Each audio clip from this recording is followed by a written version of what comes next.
Hola, ¿qué tal? ¿Cómo les va? Empezamos este nuevo 27º podcast de Estudio 6, donde vamos de alguna forma a concluir un poco el tema que dejamos la semana pasada, que nos trajo bastante buena acogida para hacer podcast, bastantes buenos comentarios y bueno, ya vamos a entrar en materia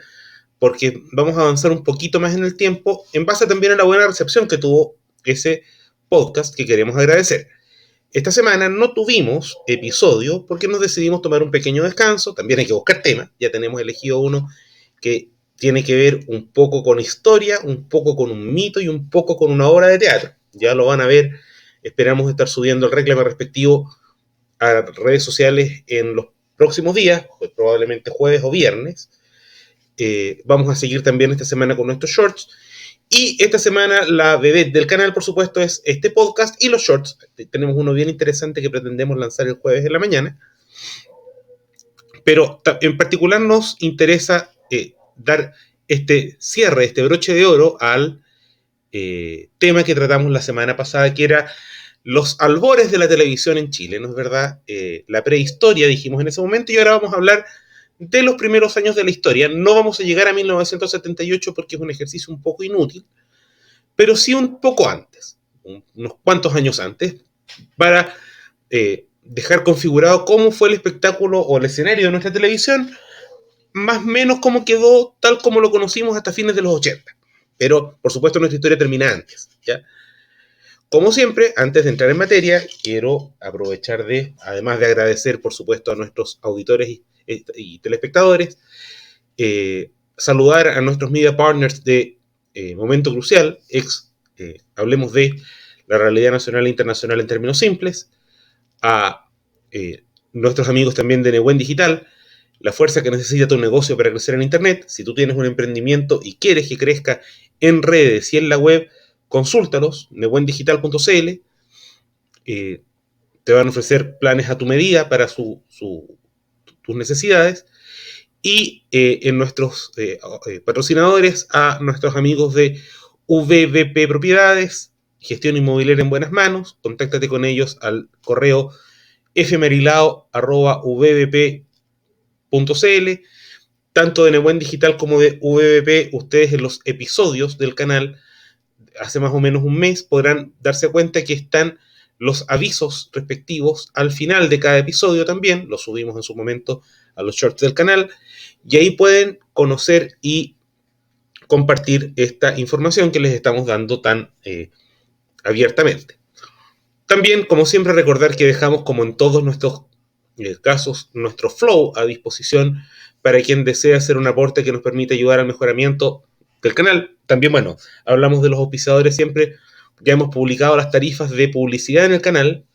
Hay una tarifa base mensual y podemos hacer planes, por supuesto, y pack trimestral, semestral y anual. Lo subimos en una de las noticias de la comunidad del canal.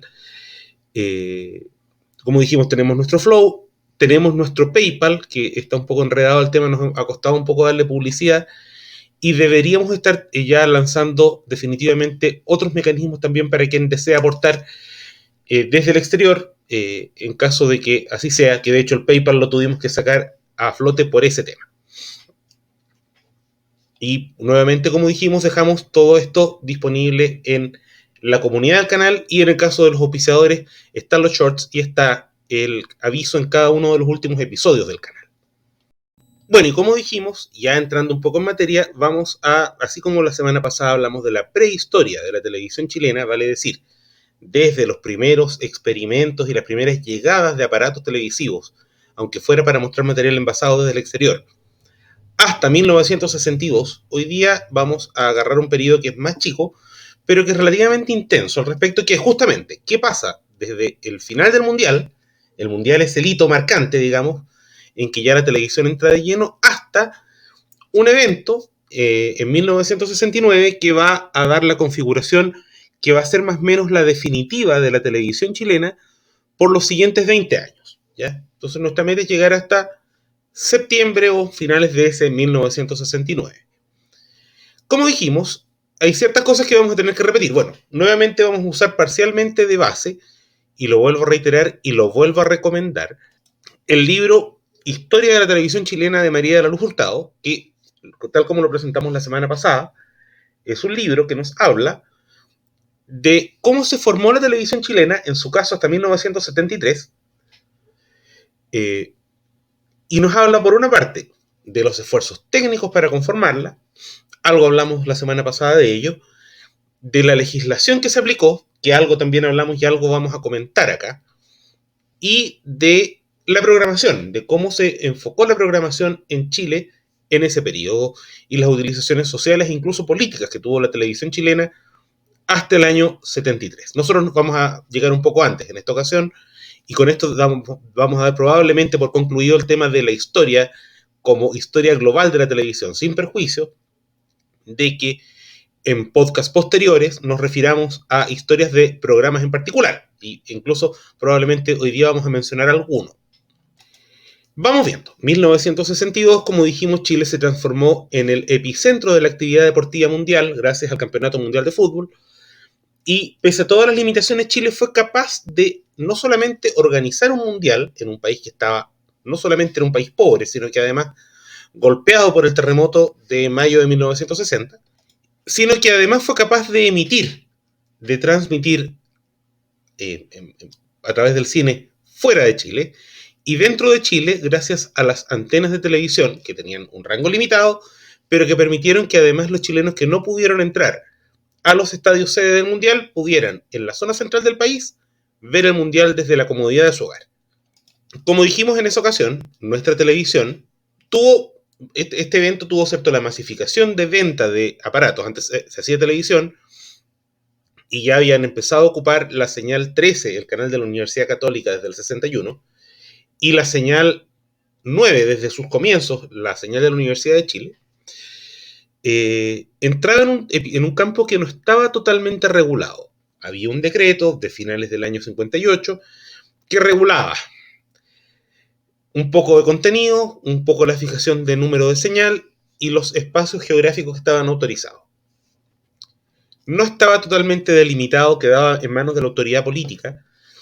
la propiedad y la autorización para emitir. Por eso hubo muchos experimentos, como el que hablamos la semana pasada y que tuvimos un short al respecto también de Radio Bolívar, Radio Simón Bolívar en Concepción y TV Bolívar, que duró una cantidad de tiempo porque había una especie de vacío normativo que obligó a la autoridad chilena a regularlo. Y también, como lo planteamos la semana pasada, el gobierno de la época, de Jorge Alessandri, de quien uno puede tener un juicio personal, mi juicio respecto de su gobierno es generalmente positivo, sobre todo por las limitaciones que le correspondió vivir. Pero respecto del tema de la televisión, yo tengo una posición, esto me lo permito decir acá al aire, un poco crítica. Y es que no era capaz, no fue porque era una persona mayor, de entender el alcance que podía tener la televisión, y para él la televisión debía ser específicamente cultural y educativa, no teniendo una visión muy cerrada al respecto, y por eso él mismo no miraba con buenos ojos la gestión privada. No podía, y de hecho no miraba con muy buenos ojos la televisión, consideraba que era una especie de derroche.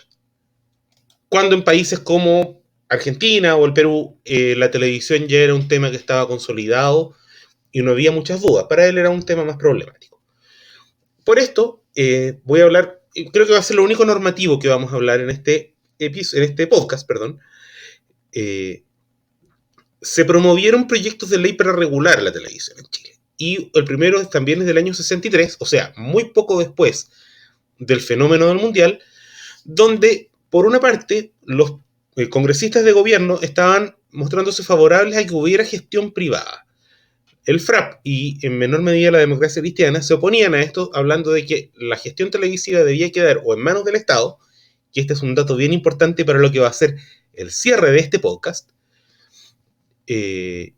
o bien, si eran manos que no fueran del Estado, de instituciones educativas como las universidades, que no eran muchas en Chile tampoco. En lo que era una paradoja, porque finalmente los parlamentarios de oposición, o congresistas más bien de oposición,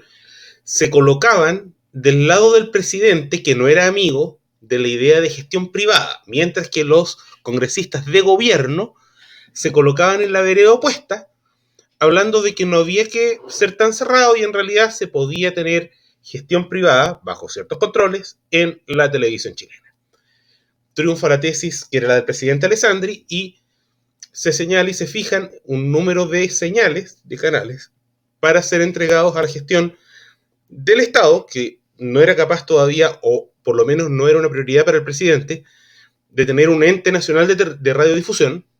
de radiotelevisión, como existe en otros países, y se le entregó señales a las universidades de la zona central. Así, durante muchos años, hasta el año 69 justamente, la Universidad Católica de Valparaíso ocupó la señal 8, la Universidad Católica, la Pontificia Universidad Católica de Chile, sede Santiago, ocupaba la señal 13, que es la que siguió ocupando hasta 2010, y que el actual canal 13 es heredero directo, y ellos mismos lo reconocen, de esa histórica señal, y la Universidad de Chile gestionaba Canal 9. Y como dijimos, volviendo al Mundial y ahora ya saliéndonos de lo normativo, nuestra televisión empezó a profesionalizarse porque justamente llegaron muchos técnicos extranjeros porque sus países querían transmitir el Mundial. Y en el caso de, yo tengo muy clara la historia de UCB, que fue asesorado por Telesistema Mexicano, y Canal 13, que recibió asesoría técnica de ingenieros argentinos de televisión, que manifestaron el tema de que en el fondo Chile tenía materia prima para hacer televisión propia, sí. Podía generar televisión de buena calidad, sí, porque además se habían dado cuenta que había gente que era muy inventiva en Chile, pero faltaba profesionalizar el tema. Esto era un poco profesionalizarse o morir. Y esto voy a decir una cuestión un poco personal. Para todos quienes tenemos un poco un canal, incluso en YouTube, como es esta señal, Estudio 6, su canal, mi casa, que también es vuestra casa, el canal de las historias con historia. Así que uno quiere darle continuidad al proyecto, y esto yo se lo he escuchado incluso a periodistas y a gente vinculada a la publicidad. Así uno no puede dedicarse, porque uno trabaja, etcétera, etcétera, al 100%. Hay que tratar en la medida de lo posible profesionalizar lo más que se pueda el canal. Y en la lógica de los canales de televisión de entonces fue la misma.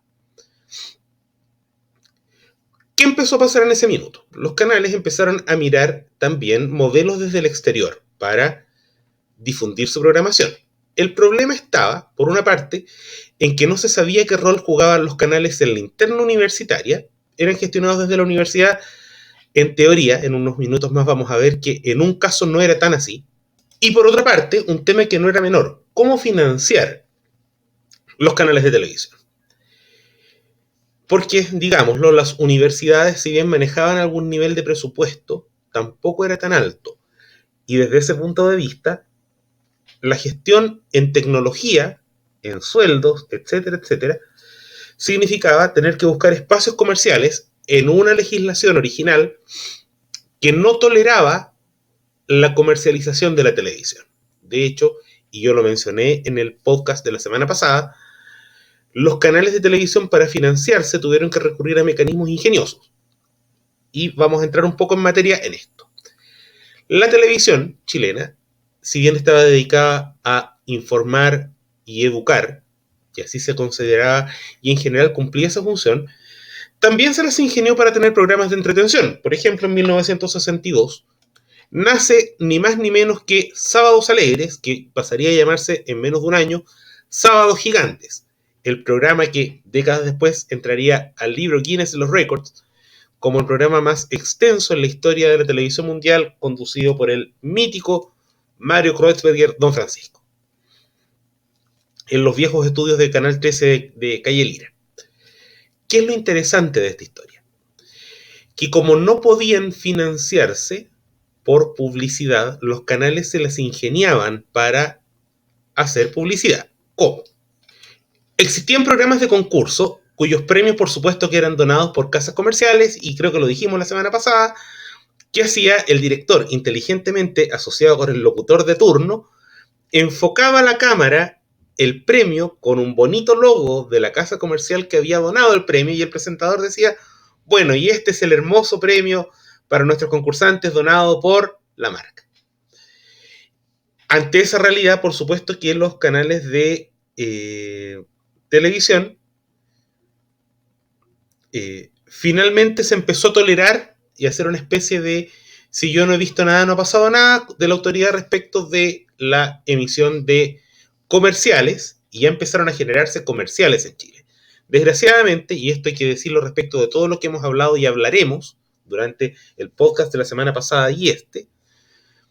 casi no hay registro de la emisión televisiva en Chile previa a 1969. Después vamos a volver al tema por qué es 69, que es el tema que vamos a tocar al final de este podcast. Y por eso, si bien hay algunos avisos previos, pero son muy pocos y de no muy buena calidad el material, que eso tiene que ver con el paso del tiempo. Bueno, nuestra televisión empezó a emitía generalmente en un periodo de 6 u 8 horas diarias, que generalmente eran en las tardes. Yo siempre cuento una anécdota muy personal. Mi madre y mi abuela a mí me contaban por separado, mi madre y mi abuela materna, que ellas que eran de Santiago se sentaban, ellas tuvieron televisión desde el año 62, ellos, mi familia materna. Que por ejemplo ellas en las tardes llegaban a sentarse frente al televisor desde la carta de ajuste, porque era tan novedoso que se sentaban a mirar incluso la carta de ajuste que no tenía ningún chiste, porque ya era una novedad. Y la televisión transmitía una cierta cantidad de horas diarias dedicadas, como dijimos, a este tipo de contenido. Informar, educar y también ya se habían abierto a entretener y a vender publicidad. Y ya teniendo este escenario, ¿cierto? Que y significaba un remesón para las familias chilenas que, como dijimos, transmitían, o sea, eran capaces de sentarse a ver toda la programación, por novedosa que fuera, nuestra televisión empieza a dar pasos estratégicos. Empezar a comprar programación extranjera, por una parte, regularizar la cantidad de material. De hecho, hay una entrevista muy interesante que le hace Don Francisco en Noche de Gigantes en un capítulo del año 84 a Hugo Miller, un destacado director teatral y televisivo, marido de Liliana Ross, padre de Vanessa Miller, Moira Miller, que contaba que incluso en los primeros años estaba tan era tan experimental todo que se le dejaba, tenían directores de turno. Entonces había un director, por ejemplo, pongo un ejemplo al azar, a Hugo Miller le tocaba los sábados, voy a inventar, y él tenía que dirigir todos los programas que se emitían el sábado, desde que se levantaba la carta de ajuste a las 2 de la tarde hasta que dejaba de emitir a las 10 de la noche. Ya, la televisión efectivamente terminaba más o menos temprano, no había mucha programación de trasnoche en los primeros años. Eso empezó a cambiar, empezaron a haber ya directores especializados por sector, empezaron a haber departamentos de prensa, y así, por ejemplo, el departamento de prensa de Canal 13, asociado con la United Press International, lanza la versión televisiva del mítico Reporter Eso, el primero con las últimas noticias,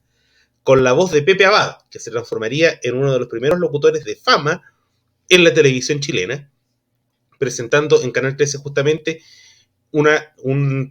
noticiero que ya era muy famoso en Radio Minería a esas alturas. También hay que decirlo que un poco la televisión empezó a adaptar modelos de radio, también, para tratar de reordenarse, imitándolo hacia la televisión. Esto es el año 63, que tiene ciertas particularidades como el nacimiento de las áreas de prensa, y por otra parte, la primera emisión de cadena nacional en la historia de Chile, que es un discurso que da el presidente Jorge Alessandri, para hablar sobre una campaña contra el hambre, el 18 de marzo del 63, desde La Moneda, lo que significó toda una proeza técnica. Pero el 63 pasa una situación que va a ser fundamental para explicar cómo se comportó la sintonía de los chilenos o de la zona central de Chile durante los siguientes 5 o 6 años. Como dijimos, en Santiago habían 2 canales de televisión. Yo me voy a concentrar un poco más en la televisión de Santiago. Vamos a ir mencionando hitos de otros canales, pero me concentro en ellos porque es la historia que más se conoce. Si hay alguien que sea de Valparaíso y maneje información y quiere comentarla, yo lo agradeceré profundamente y quizá podamos hacer en algún minuto un en vivo para conversar de este tema, que me parece sumamente interesante. Pero se tomó una decisión clave. Canal 13 y Canal 9 estaban todavía en una situación que no vamos a llamar de precariedad, pero todavía, pese a que nominalmente ya habían dejado la etapa experimental, todavía, por supuesto, la televisión chilena estaba con pantalones cortos. Era una televisión extremadamente joven, donde habían cosas que podían fallar, como decía Pepe Abad en alguna entrevista, donde podían estar dando una nota sobre la guerra y aparecía un desfile de modelos porque se podían producir ese tipo de chascarros o espontáneos, como dirían en España, con bastante programación envasada, ¿ya? Muchas series que llegaron en esos años como Ben Casey, o Ruta 66, o cómo se llama, Mr. Ed y otros. Y la sintonía del 13 y del 9 se supone que estaba relativamente empatada.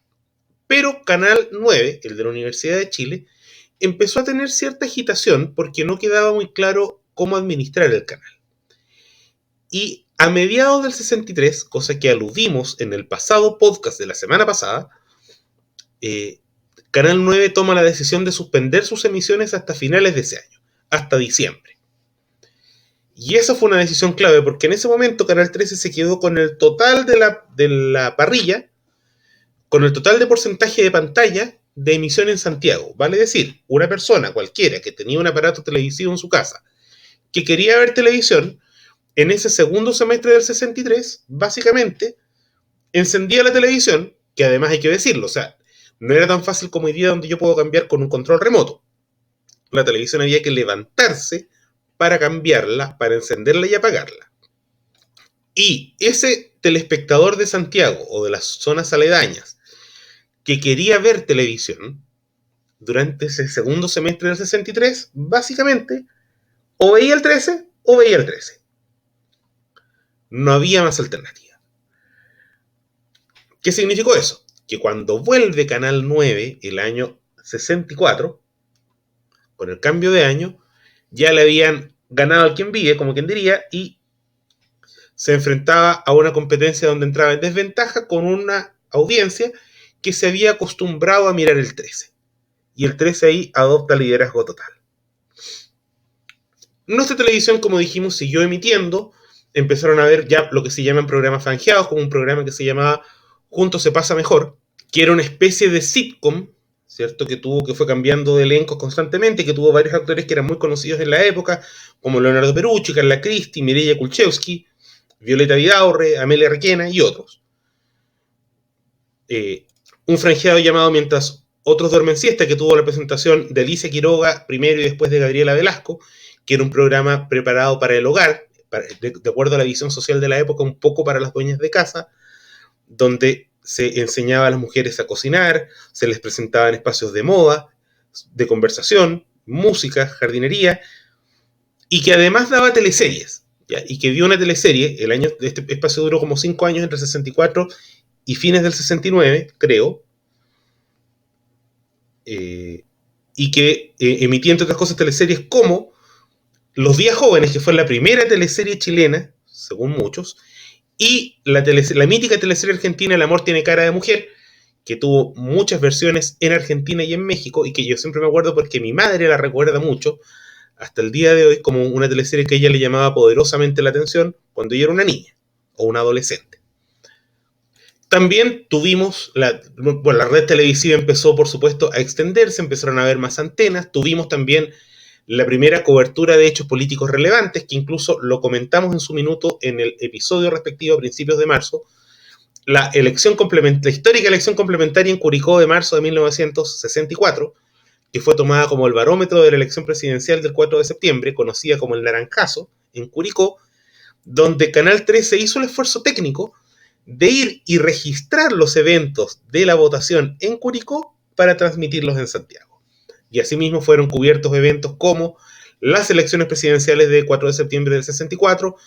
y las legislativas de 1965. Vale decir, nuestra televisión empezó a acostumbrarse no solamente a dar programación envasada o programación libreteada, sino que también a emitir en vivo, lo que significaba un tema importante. A su vez empezaron a surgir otros programas de televisión de carácter entretención, programas de humor como La Desideria In, con la mítica Ana González en Canal 9, y en el mismo Canal 9 también otros espacios como Saloon Show, con Juanito La Rivera, que hacía un espectáculo con mesas y un escenario donde había un espectáculo musical o humorístico presentado por en esa época muy joven Juan La Rivera, con tal de mantener cautivo al público, y un público que se mostraba con bastante interés porque la televisión de alguna forma seguía siendo novedosa. Llegaban series como La Caldera del Diablo, que era todo o Peyton Place, que era toda una serie llena de intrigas, llena de dimes y diretes, que tuvo entre sus protagonistas a Mia Farrow y que fue emitida por el canal de la Chile en su tiempo. Y el 13, en 1967, daba un golpe a la cátedra con un programa que, con dos programas más bien, de los cuales por lo menos de uno vamos a hacer un podcast en algún momento, espero que no muy lejano. Por una parte empezaba a emitir el programa, la teleserie, vamos a llamarla así, El Litre, que nos hablaba de una familia de clase media, que tenía un contenido que podríamos calificar hasta de político, porque nos hablaba un poco de cómo vivía esta familia de clase media, los cambios que se estaban viviendo en el Chile de la segunda mitad de los años 60, con temas como la promoción popular, la organización de juntas de vecinos, que tenía protagonistas, entre otros, a Jorge Yáñez y a Sonia Viveros. Sonia Viveros, que era una muchachita, además entró justamente a este otro programa, que es del cual en algún minuto vamos a hacer un podcast, difícilmente por falta de imagen, no hay tantas imágenes, ojalá pudiéramos hacer un episodio relativo al tema, que es una sitcom generada por guionistas chilenos y dirigida por José Caviedes, basada en una obra teatral llamada La Rebelde Debutante, que era La Rebelde Debutante, una obra escrita por un señor llamado William Douglas Home, hermano de Sir Alec Douglas Home, que fue primer ministro del Reino Unido, sobre una muchacha que iba a hacer su debut en sociedad, hija de una familia de clase alta, y cómo ella y su visión del mundo nuevo, por decirlo de alguna forma, chocaba con sus padres, que eran mucho más conservadores. Y así nacía la legendaria Juani en Sociedad, ¿cierto? Que tuvo su primera emisión en 1967 hasta diciembre del 72, cuando ya el país había cambiado bastante, y que tenía un reparto que era, para la época, de lujo. Como la familia protagonista, los Moller Mackay, la hija Juani, que vendría a haber sido en teoría la protagonista, era Sonia Vivero justamente, y los padres eran Emilio Gaete, un destacado actor de teatro que además había hecho cine en Argentina, entre otras películas La Pícara Soñadora con Mirta Legrand, de voz muy profunda y un aspecto impresionante. De hecho está muy viejito, falleció muy viejito, él siempre tuvo un aspecto de caballero impecable, y la diva del teatro chileno Silvia Piñeiro, haciendo de Bebé Macay, que dicen por ahí que es ese papel que le da la fama internacional que le permitiría en su minuto ganar el premio Ondas a la mejor actriz de Iberoamérica. Y además otros actores secundarios muy destacados como Jorge Guerra en el papel de Felipe, que era el pololo de Juani, o las recientemente desaparecidas Violeta Vidaurre y Nelly Meruane, encarnando a una vecina arribista, la señora Adriana Ortiz, y en el caso de Nelly Meruane, a la Cotocó, la amiga de la dueña de casa, en una sitcom que fue mítica, que fue aplaudida por toda la crítica y que le dio para durar en pantalla 5 años. Un exitazo, absolutamente, al cual le dedicaremos minutaje en este canal en algún momento. Paralelamente, la actividad televisiva fuera de Santiago tenía, por supuesto, a Canal 8 primero y después 4, el de la Universidad Católica de Valparaíso, que transmitía para toda la zona costera o próxima al puerto principal y a Viña, que era capaz de emitir programación propia, como el Noticiero Prolén, con rostros como Augusto Gatica o como Javier Miranda, cierta programación envasada, como lo hacían todos los canales, y en 1966 nace otro proyecto, que es el de la Universidad del Norte, actual Universidad Católica del Norte,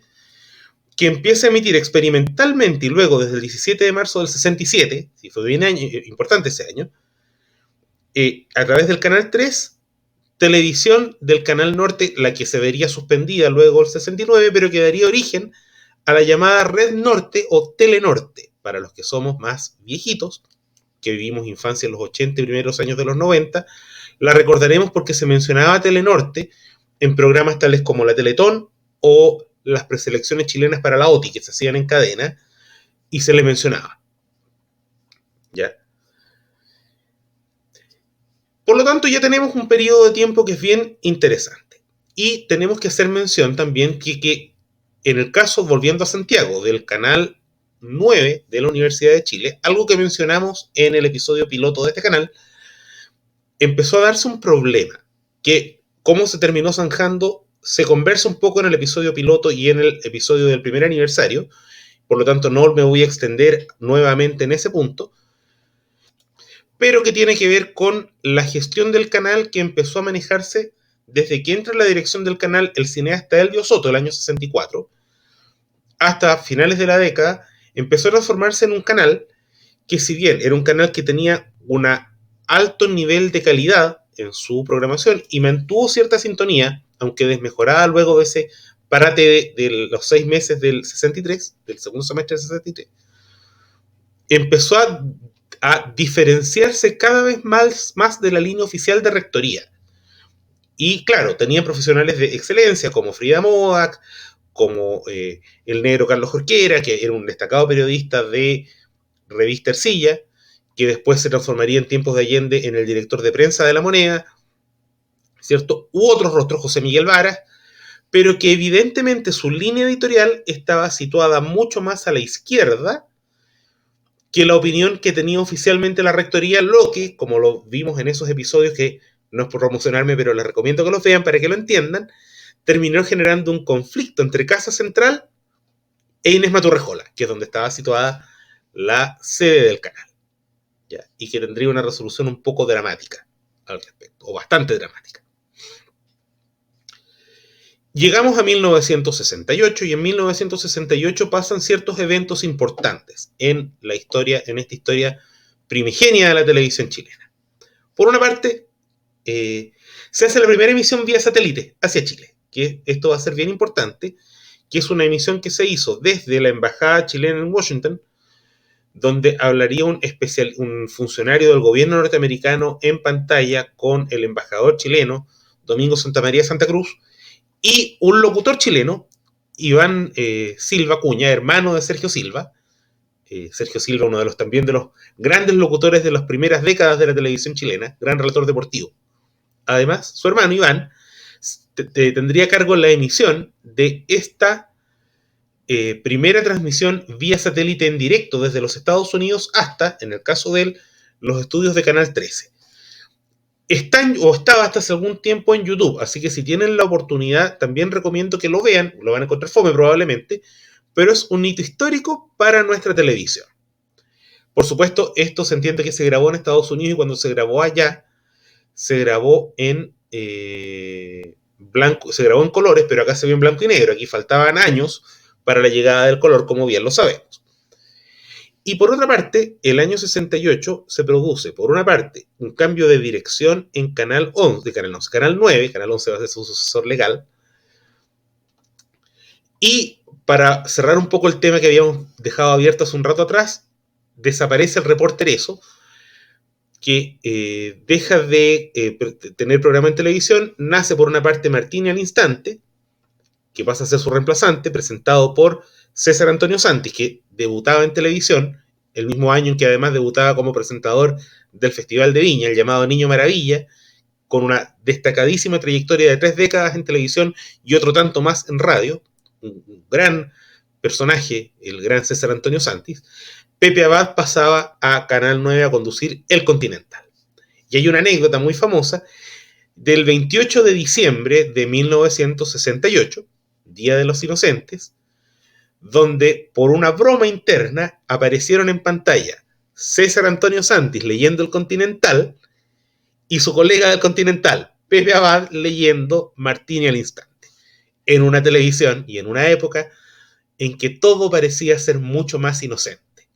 Y las cosas se disfrutaban y se miraban al chiste, y de alguna forma el país todavía, estábamos bailando sobre un volcán como país,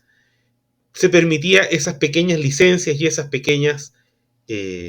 chistecillos.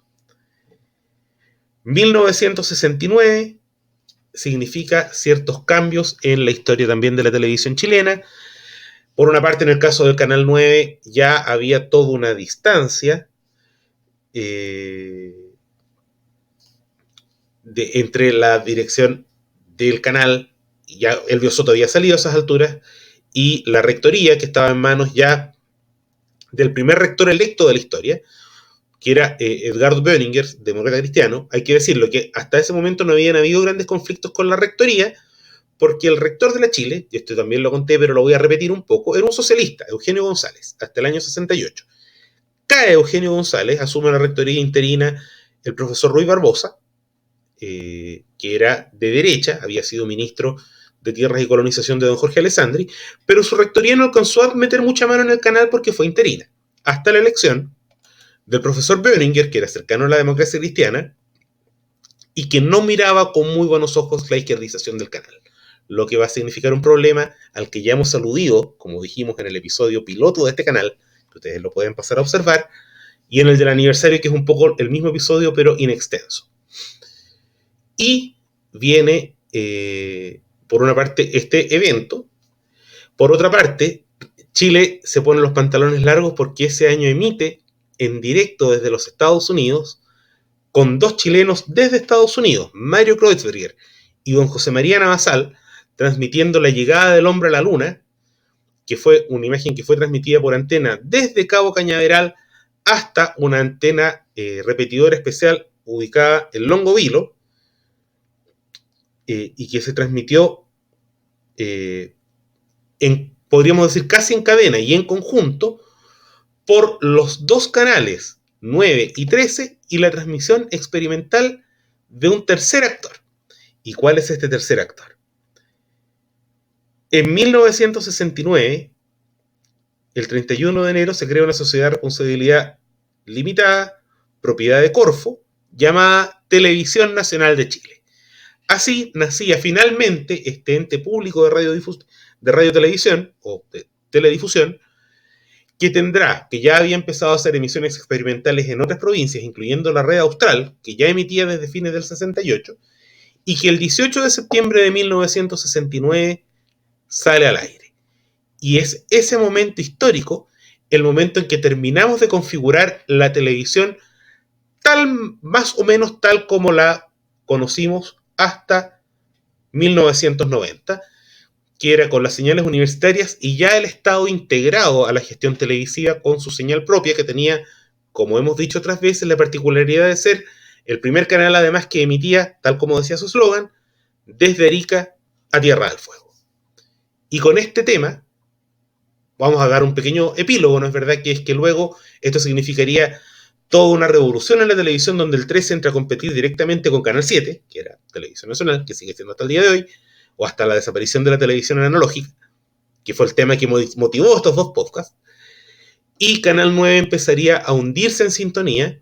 y vendría todo lo que mencionamos en estos episodios, el piloto y el aniversario, del desplome del canal, la división total entre la gestión de la Casa Central de la Chile y el canal, y todos los conflictos internos que hubo, que terminaron incluso con una acusación constitucional contra un ministro de Allende. Y por otra parte, una televisión que fue avanzando con conflictos, con problemas en el tiempo, que tuvo grandes coberturas hasta la llegada de la televisión a color en 1978, tema al que también aludimos en el episodio relativo a la organización de la OTI en Chile ese año. Bueno, y con esto damos por concluido este miniciclo de 2 podcasts motivados por el final de la televisión analógica, que se vivió un poco entre gallos y medianoche, sin el realce que se dio haber dado al cierre de una etapa histórica para las telecomunicaciones en Chile. Y esto es una pequeña crítica hacia nuestras autoridades y también hacia los canales de televisión, que podrían haber gestionado algo mejor para darle simbolismo al tema, y que motivó estos 2 podcasts sobre la prehistoria de la televisión chilena y sobre los primeros años de esta historia ya un poco más organizada hasta el 69, porque, tal como lo dijimos, elegimos ese año porque con la llegada de Televisión Nacional ya tenemos la configuración de nuestra televisión como sería de forma más o menos estable por 2 décadas más, ¿ya? Como siempre, nuevamente, agradecer su sintonía, agradecer su audiencia en el caso de los podcasts, agradecer y mencionar a nuestros media partners, que son Momento Crucial, Hablemos de la realidad nacional e internacional en términos simples, a los muchachos de Newen Digital, la fuerza que necesita tu negocio para crecer en Internet, contáctalos en newendigital.cl, Newen con doble E, A nuestros auspiciadores y amigos de VBP Propiedades, gestión inmobiliaria en buenas manos, contáctalos en en Felipe F. Marilao, vbp.cl. Ya, ustedes van a ver los avisos además de Nebuen Digital y de VBP Propiedades al final de cada episodio. En los últimos episodios los hemos ido incluyendo. Volvemos la próxima semana con los episodios de forma regular, tal como lo planteamos, con una tema vinculado a la historia, un poco a la mitología y un poco al teatro. El próximo podcast, no sé si tratará el próximo necesariamente sobre televisión, pero sí vamos a hablar en podcasts futuros, puede que en el próximo o en un par más, de programas de televisión, incluyendo uno que ya dijimos, Juan y en Sociedad, que pertenece al periodo del cual hablamos recién, para que lo tengan claro. Los shorts, vamos a tener un short medio nacional, medio internacional, que deberíamos estrenar en la mañana de este jueves. Y nuevamente, recordar, dejamos la dirección de nuestro Flow para quienes deseen aportar desde 500 pesos al canal. Dejamos en la descripción del canal nuestro PayPal para que puedan dejar su aporte quienes deseen colaborar con el canal desde el exterior. Y va a ser la opción que vamos a dejar también para la próxima Teletón del canal, que debiera hacerse entre el 10 y el 20 de mayo. No me quiero casar todavía con un periodo de fechas, pero debieran dar en torno a esas fechas, o entre el 10 y el 18 de mayo. ¿Ya? Días antes, días después, para seguir recaudando fondos, para ir mejorando y para ir probablemente ampliando proyectos, como lo conversaremos quizá en algún podcast posterior. Como siempre, aprovechamos nuevamente de agradecer su buena disposición y será, como siempre, hasta el próximo episodio y un próximo podcast que ojalá sea relativamente luego. Muchas gracias, que se encuentren muy bien y será hasta entonces.